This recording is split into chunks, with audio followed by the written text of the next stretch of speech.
반갑습니다. 말씀을 들고 선다는 것은 늘 두렵고 떨리는 일입니다. 저에게 말씀을 맡겨주셨다는 것이 감격스러울 뿐만 아니라 그 말씀을 제대로 전하지 못할까 두렵고 떨리는 마음으로 오늘 이 자리에 섰습니다. 여러분과 동행하는 바이블 스토리 산책 방송이 주님 앞에 순종되어지는 그런 일이 되기를 원하고, 그 순종의 열매는 제가 또 여러분이 가지는 것이 아니고 우리 주 성령께서 친히 일하심의 열매이므로 하나님이 받으시기를 원합니다. 그런 마음으로 오늘 마가복음 13장 가도록 하겠습니다. 이 마가복음 13장에 기록된 사건들은요, 마태복음 24장이나 누가복음 21장에도 기록하고 있는 마지막 재난 때에 일어날 일들에 대해서 말씀을 하고 있어요. 그 중에 몇 가지만 오늘 살펴보도록 하겠습니다. 예수님과 제자들이 예루살렘 성전에서 나눈 대화를 시작으로 하고 있습니다. 제자 중에 한 사람이 이렇게 물어보지요. 선생님이여 보소서, 이 돌들이 어떠하며 이 건물들이 어떠하나이까? 라고 질문을 하는데, 예수님은 이렇게 대답을 합니다. 내가 이 큰 건물들을 보느냐?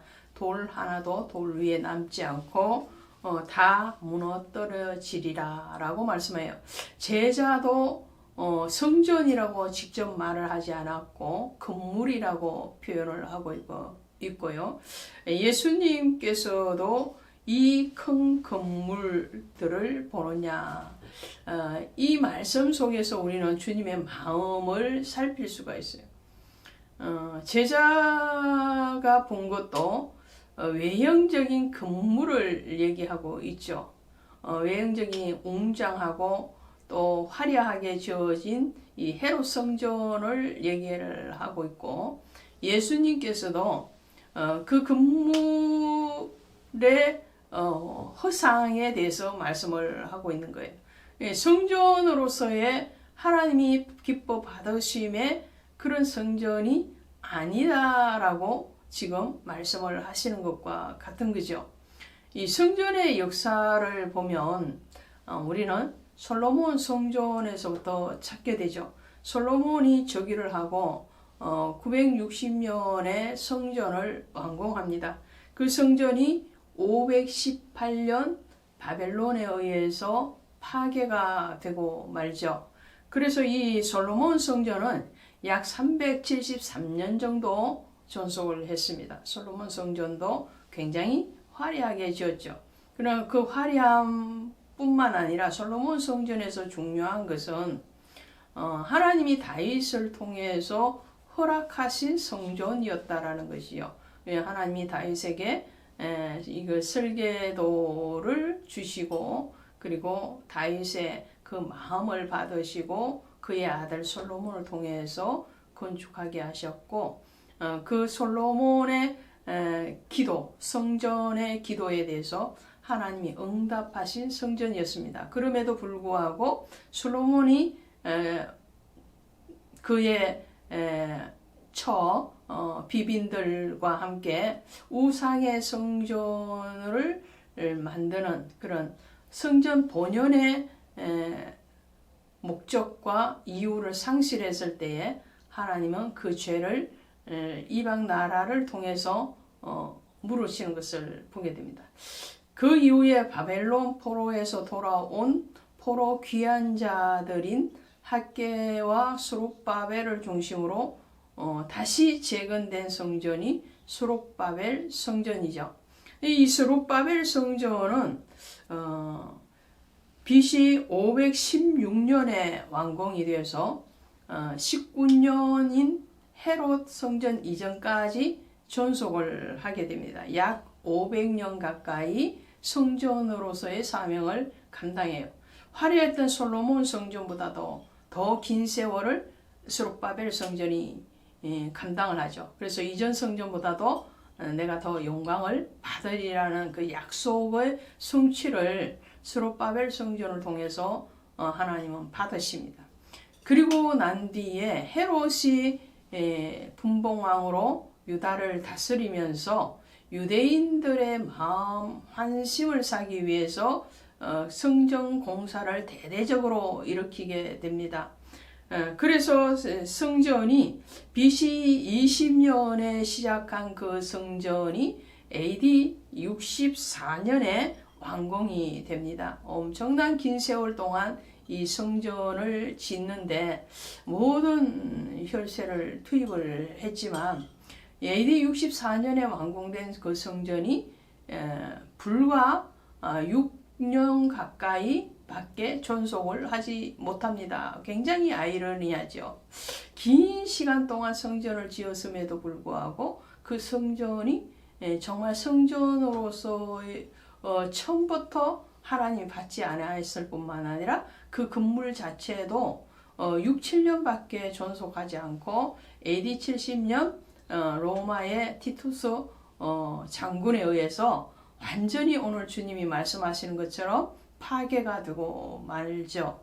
이 성전들은 솔로몬 성전이나 스룹바벨 성전이나 또 헤롯 성전이 성경에 나타나는 세 개의 성전인데 이 성전들은 조금의 차이들은 있지만 영원히 존속하는 성전은 하나도 없었습니다. 그러면 영원히 존속하는 성전은 어디에 있는 것일까요?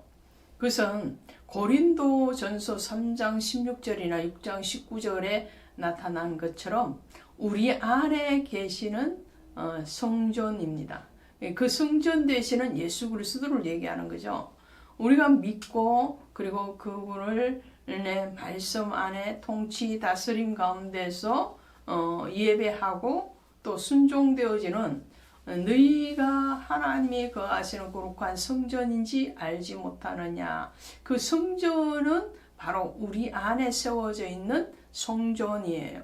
그 성전은 훼손되어지지를 않는 겁니다. 더 궁극적으로는 예수 그리스도 자신이 성전이죠. 이 성전을 허물라 내가 사흘 만에 다시 지으리라는 말씀을 지금 마가복음에서도 기록하고 있는데 마가복음 14장 58절이죠. 우리가 그의 말을 들으니 손으로 지은 이 성전을 내가 헐고 손으로 짓지 아니한 다른 성전을 사흘 동안에 지으리라 하더라. 이 성전이 바로 헤롯 성전을 무너뜨리고 그리고 예수 그리스도가 친히 성전 되셔서 다시 죽으셨다가 살아나셔서 우리 안에 거하시겠다는 그 성전이거든요. 예수 그리스도 자신의 성전, 그 자신이 바로 성전이라는 것을 말씀하죠. 그 성전은 무너지지 않는 성전이다라는 것을 말씀을 합니다. 그래서 영원한 성전은 오늘 우리 안에 거하시는 성령의 전, 또 예수 그리스도가 성전이라는 것을 말씀을 하고요. 그리고 재난의 징조에 대해서 말씀을 할 때 감난산에서 말씀을 하는데 5절을 보시니까 너희가 사람의 미혹을 받지 않도록 하라 그랬어요. 사람의 유혹, 거짓 선지자들이죠. 그리고 거짓 신들을 섬기지 말아라 라고 말씀을 하고요. 8절에 보니까 민족이 민족을, 나라가 나라를 대적하여 일어나겠고, 여기서 민족이 민족, 나라가 나라는 이스라엘과 로마의 나라 이렇게 대칭해서 표현을 할 수도 있겠으나 궁극적으로는 그것이 아니죠. 여기서 나라와 민족은 바로 불신자의 나라와 또 신자의 나라를 얘기하는 거예요. 에서와 야곱으로 대비되어지는 나라죠. 예수는 불신자의 나라를 대표한다면 야곱은 믿는 자의 나라를 얘기하는 거죠. 그리고 궁극적으로 믿는 자와 믿지 아니한 자, 하나님의 백성과 사단의 백성들의 분열, 분쟁이 일어날 것이다. 육적인 전쟁인 것 같으나 사실은 영적인 전쟁인 거죠. 우리의 관계 가운데서도 부딪힘이 올 때 자세히 살펴보면 영적인 관계라는 것을 알게 됩니다. 영적으로 부딪힐 때 육적인 부딪힘이 일어나는 것을 보게 되죠. 자, 그리고 14절에 보시니까 멸망에 가정한 것이 서지 못할 곳에 선 것을 보거든. 이렇게 말씀을 합니다. 멸망에 가정한 것이 무엇이냐면 우상이에요. 우상이 서지 못할 곳에 선 것. 이것은 무슨 말이에요? 성도 안에, 하나님의 백성 안에 우상이 선 것을 보거든. 그때가 바로 멸망의 때다라는 거예요. 솔로몬 성전이 왜 무너졌다고 했습니까? 솔로몬이 우상을 그 성전 안에 가지고 와서 섬겼을 때에 그 성전에서 이루어진 거짓된 제사, 그것은 곧 영적으로 모든 이스라엘 백성들, 유다 백성들을 병들게 했던 결과를 가져오게 되죠. 그래서 멸망에 가정한 것, 우상이 우리 심령에, 거룩한 심령에 썼을 때에 그것은 곧 전쟁일 뿐만 아니라 멸망의 징조가 될 것이다. 그럴 때는 어디로 도망을 가는 거예요? 산으로 도망가라. 유다에 있는 자들은 산으로 도망할지니라. 이 거룩한 산, 곧 예수 그리스도를 얘기하죠. 주님 앞으로 돌아오라는 거죠. 건물의 성전을 버리고 참 성전인 주님께로 돌아오라는 말씀이죠. 지붕에 있는 자는 내려가지도 말고 라고 말을 했죠. 이 지붕은 이 당시에 마가의 다락방의 오순절 강림에서도 보여지고 또 예수님이 치유사역을 하시고 하실 때에도 나타났던 것처럼 이 지붕은 기도의 장소입니다. 또 지붕은 어떤 말씀을 나누는 그런 장소로도 사용되어졌죠. 그러니까 거룩한 자리라는 말씀이 되겠죠. 자, 그 다음에 그 날에는 아이 벤 자들과 젖먹이는 자들에게 화가 있으리로다. 그랬어요. 아이 벤 자들과 젖먹이는 자는 뭘 얘기하느냐면 연약한 심령들을 얘기하는 거예요. 아직 장성한 분량까지 자라지 못한 상태를 얘기하는 거죠. 그래서 히브리서 5장 13절 이하에 가시면 젖을 먹는 자는 어린 아이이며 단단한 음식을 먹는 자라야 장성한 자라 할 것이니 그랬어요. 그래서 그리스도의 도의 초보를 버리고 장성한 분량에 자라라 라고 말씀을 하죠. 연약한, 아직도 마지막 때가 왔음에도 불구하고 여전히 연약한 그 자리에 있는 사람들, 그죠? 믿음이 자라지 않고 여전히 단단한 음식을 먹지 못하고 유동식을 먹어야 되는 그런 젖먹이와 같은 어린 신앙들은 위험하다 이런 거죠. 그 다음에 20절에 보시니까 만일 주께서 그 날들을 감하지 아니하셨다면 모든 육체가 구원을 얻지 못할 것이거늘 택하신 자들을 위하여 그 날을 감하셨더니 라고 말씀을 하죠. 재난에 대해서 엄청난 큰 환란으로 모두가 죽을 수밖에 없는 그 환란임에도 불구하고 하나님은 택하신 자를 위해서 그 재난을 감소시키셨다라는 말씀을 하는 거죠. 구약의 이 큰 예를 보면 노아의 시대에 홍수가 났을 때에 그 홍수에 물이 감하지 않았다면 모두가 다 죽었겠죠. 그런데 하나님은 그 가운데서도 홍수를 그치게 하시고 그리고 무지개를 통해서 언약을 맺게 하시죠. 그것이 바로 택한 자를 위한 하나님의 긍휼이요 하나님의 사랑이라는 것을 말씀을 합니다. 그러면서 주님은 이렇게 말씀하세요. 13장 31절에 가니까 천지는 없어지겠으나 내 말은 없어지지 아니하리라. 그러나 그 날과 그때는 아무도 모르니 어떻게 하라고요? 그러므로 깨어있으라. 35절에 이렇게 말씀합니다. 그렇습니다. 모든 것은 다 없어진다 할지라도 하나님의 약속, 언약, 말씀은 변치 않는다는 거예요. 그리고 그 변치 아니하는 주님의 약속은 뭔가요?